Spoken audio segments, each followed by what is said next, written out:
दोस्तों, सबसे पहले सब्सक्राइब करें, नोटिफिकेशन बेल दबाएं और सबसे पहले वाली ऑप्शन ऑल करें, जिससे हमारी आने वाली नई वीडियो की नोटिफिकेशन आपको फ़ौरन मिल जाएगी।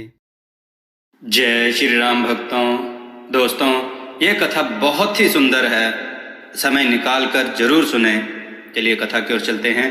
आज की कथा है अनपढ़ व्यक्ति और उसकी पत्नी तथा ब्रज का गुलाल। आइए कथा श्रवण करें। सुनीता के घर में उसका पति गौतम, उसके प्यारी सी बेटी और एक बेटा और लड्डू गोपाल जी थे। सुनीता का पति एक कारखाने में नौकरी करता था, जिससे सुनीता के घर का जैसे तैसे गुजारा होता था। लेकिन गौतम और सुनीता में इतना प्यार था कि थोड़ी आमदनी होने के बावजूद भी उन्होंने अपने दोनों बच्चों में संस्कार कूट कूट कर भर रखे थे। सुनीता का पति अनपढ़ होने की वजह से कारखाने में जी तोड़ मेहनत करता था ताकि उसके परिवार का गुजारा हो सके। वह एक मजदूर था। पढ़ा लिखा ना होने की वजह से उसे शारीरिक परिश्रम ही करना पड़ता था, जिससे उसके परिवार का गुजारा होता था। दोस्तों, हर रोज सुबह उठकर लड्डू गोपाल जी को गंगा जल से स्नान कराना सुनीता का नियम था। लेकिन इस नियम में पूरा परिवार शामिल होता था और सब मिलकर एक साथ पूजा करते थे। सुनीता वृंदावन धाम अपने मोहल्ले की सखियों के साथ हर साल फागुन के महीने में राधा रमन जी के साथ होली मनाने जाती थी। राधा रमन जी के लिए वह गुलाब की सूखी पत्तियों को पीसकर उसका गुलाल बनाकर लेकर जाती थी कि अगर वो राधा रमन जी को रंग लगाए तो उनके सुकोमल शरीर को कहीं कोई कष्ट ना हो। इसलिए उन पत्तियों को पीसकर उसका ही गुलाल लेकर जाती और राधा रमन जी को लगाती और फागुन के महीने में होली का आनंद लेकर आती। वह थोड़ा सा एक पुड़िया में रंग राधा रमन जी के चरणों से उठाकर लाती और आकर अपने पति और बच्चों को लगाती। इसे गुलाल से ही वह होली का उत्सव मना लेते थे। इस तरह हर साल होली का उत्सव अपनी सहेलियों के साथ जाकर वृंदावन में मनाती और आकर एक एक बात वृंदावन की अपने परिवार को सुनाती। सुधा का पति उसकी हर बात को बड़े ध्यान से सुनता, लेकिन काम छोड़कर वह उसके साथ नहीं जा सकता था। लेकिन उसके मन में राधा रमन जी को मिलने की प्रबल इच्छा होती थी। ऐसे ही कई साल बीत गए। सुनीता हर साल वृंदावन जाती और आकर वृंदावन की होली की ऐसी ऐसी लीला सबको बताती कि बच्चे और गौतम उसके बातों को सुनकर आनंदित होते। अब सुनीता की बेटी बड़ी होकर शादी करके अपने ससुराल जा चुकी थी। बेटे की भी शादी हो गई और नई नवेली बहू घर में आ गई। लेकिन इस होली में अचानक से सुनीता की तबीयत बहुत बिगड़ गई और वृंदावन जाने के लिए उसका शरीर नहीं मान रहा था। लेकिन उसका ध्यान तो राधा रमणा जी के साथ होली मनाने में ही लगा हुआ था और उसका मन था कि इस बार भी वह जाए और वहां से राधा रमन जी के चरणों का गुलाल लाकर अपने बेटे के साथ साथ अपनी बहू को भी लगाए, क्योंकि ससुराल में बहू की पहली होली थी। लेकिन बीमार होने के कारण वह जा ना पा रही थी। राधा रमन जी का सलोना सा मुख और उनके प्रांगण में उड़ता हुआ गुलाल बार बार उसकी आंखों के सामने घूम रहा था और उसी को याद करते हुए उसने आंखों में आंसू भरते हुए गौतम को बोला कि क्या इस बार आप वृंदावन जाओगे। अभी वह गौतम को कह ही रही थी कि सारी उम्र कारखाने में काम करके गौतम बुढ़ापे की सीढ़ी तक पहुंच गया था। बुढ़ापे के कारण तो उसका शरीर पहले ही कांप रहा था, लेकिन जब सुनीता ने उसको वृंदावन जाने के लिए कहा तो उसके शरीर में एक झुरझुरी सी हुई और वो प्रसन्नता के मारे और कांपने लगा और सुनीता को बार बार हकलाते हुए कहने लगा, क्या सच में मैं वृंदावन जाऊं? तो सुनीता आंखों में आंसू भरते हुए बोली, हाँ हाँ, इस बार आप ही इस गुलाब की पत्तियों के पिसे हुए रंग को मेरे राधा रमन जी को लगाना। यह सुनकर गौतम का मन अत्यंत प्रफुल्लित हुआ कि इस बार वह राधा रमन जी को मिलने जाएगा और वह झटपट जाने के लिए तैयारी करने लगा। अगले दिन सुबह वृंदावन जाने के लिए तैयार होकर वह बस में सवार हुआ। उसके हाथ पैर खुशी के मारे कांप रहे थे। बार बार उसकी आंखों में खुशी के आंसू बह रहे थे। गले में पड़े हुए गमछे से वह बार बार अपने आंसुओं को पोंछ रहा था और मन ही मन सोच रहा था, अभी तो मैं अपने आंसू इस गमछे से पोंछ रहा हूँ, लेकिन जब मैं रमणा जी के मंदिर में जाऊंगा तो इसी पीताम्बर से मैं अपने ऊपर पड़ने वाले गुलाल को इसी गमछे से पोंछूंगा। यही सोचते सोचते वह कब वृंदावन धाम पहुंच गया उसको पता न चला। अब वह वृंदावन धाम पहुंच चुका था। राधा रमण जी के मंदिर की दहलीज पर पहुंचकर उसके पैर कांपने लगे और मन ही मन सोचने लगा कि कहीं वह स्वप्न तो नहीं देख रहा। कैसे होंगे रमण बिहारी जू, क्योंकि उसने सिर्फ सुनीता के मुंह से राधा रमण जी के बारे में सुना ही था, कभी उनको देखा नहीं था, दर्शन नहीं हुए थे। बार बार यही सोचकर कभी वो अपना पैर दहलीज के अंदर रखता और कभी बाहर। आखिर हिम्मत करके उसने अपने दोनों कांपते पैर दहलीज के अंदर किए और राधा रमण जी के मंदिर में पहुंच गया। वहां पर भक्तों की बहुत भीड़ थी। हर तरफ राधा रमण जी की जय जयकार हो रही थी। हर कोई अपनी मस्ती में मगन झूम रहा था। खूब गुलाल उड़ रहा था। बहुत भीड़ होने के कारण गौतम थोड़ा पीछे ही रहा और सोचने लगा, थोड़ी भीड़ छट जाए तो वह जाकर आराम से रमण बिहारी जू के दर्शन करे।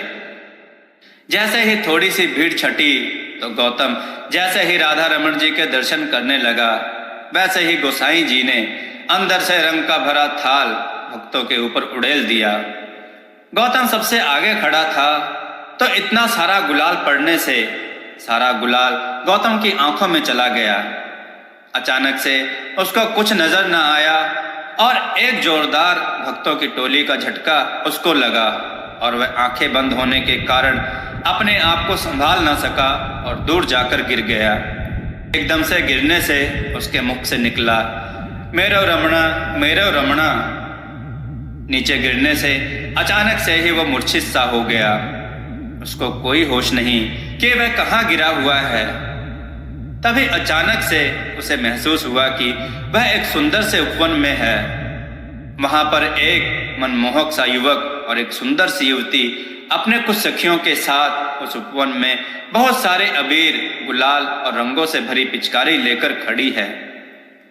उसने देखा कि वह सुंदर सा युवक जिसके गले में पीताम्बर, कमर पर बांसुरी बंधी हुई, सिर पर मोर मुकुट है और उसके सामने बहुत प्यारी सी लाली जो कि बहुत सारे गहने और घाघरा चोली पहने होली खेलने के लिए तैयार है।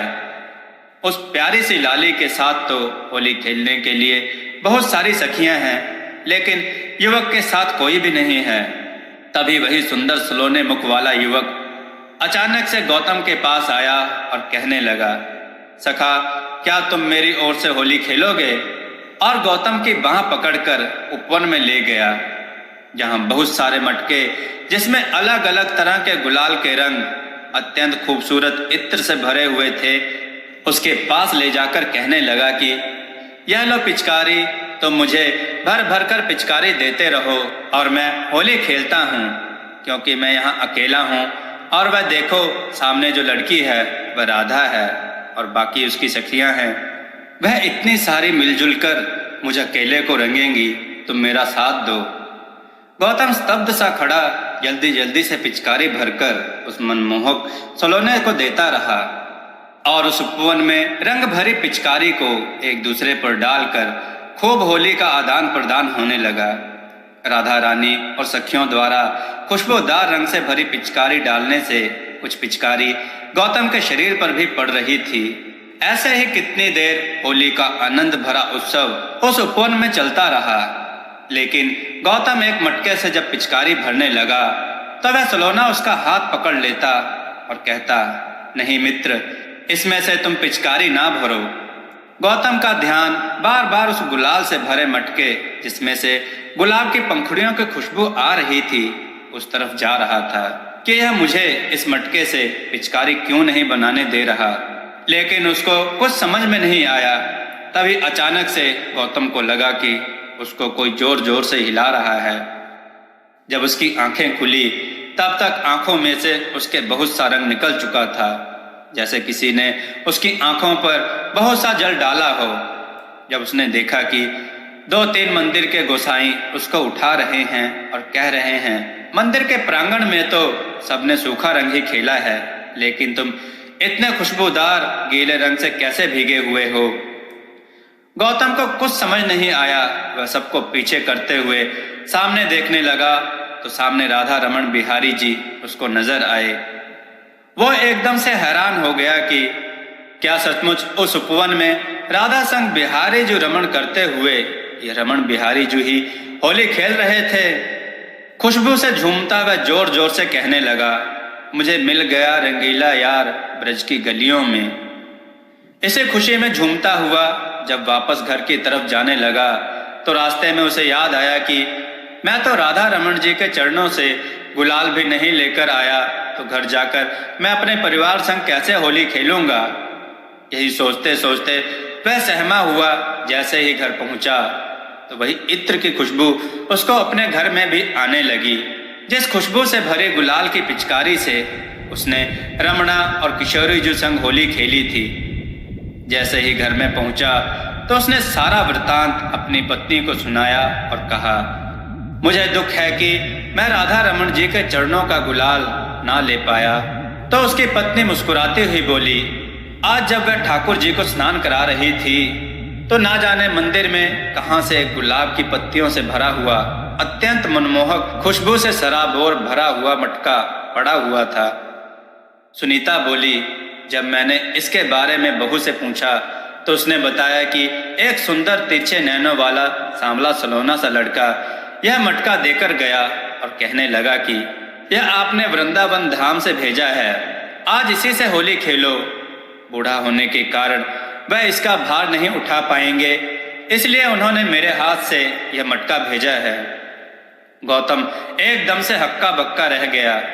क्या इसलिए रमण बिहारी जी उस मटके को मुझे हाथ नहीं लगाने दे रहे थे ताकि मेरे परिवार वाले इससे होली खेलें? आज सुनीता की आंखों में खुशी के आंसू थे। इतने साल वो रमणा के लिए गुलाब की पत्तियों को पीसकर उसका गुलाल रमणा को लगाती रहीं। आज राधा रमण जी भी गुलाब की पंखुड़ियों से लबालब भरा घड़ा उनको देकर गए। इसका मतलब राधा रमण जी भी अपने प्यारे भक्तों का फागुन में वैसे ही इंतजार करते जितना उनके भक्त करते। दोस्तों, जो लोग फागुन महीने में राधा रमण अपने बिहारी जी के साथ होली मनाने जाते हैं, जो कि राधा रमण जी को अत्यंत प्रिय है, तो राधा रमण जी उनके हृदय में भक्ति और भाव का ऐसा पक्का रंग लगा देते हैं जो कभी नहीं छूटता। बोलिए राधा रमण लाल की जय।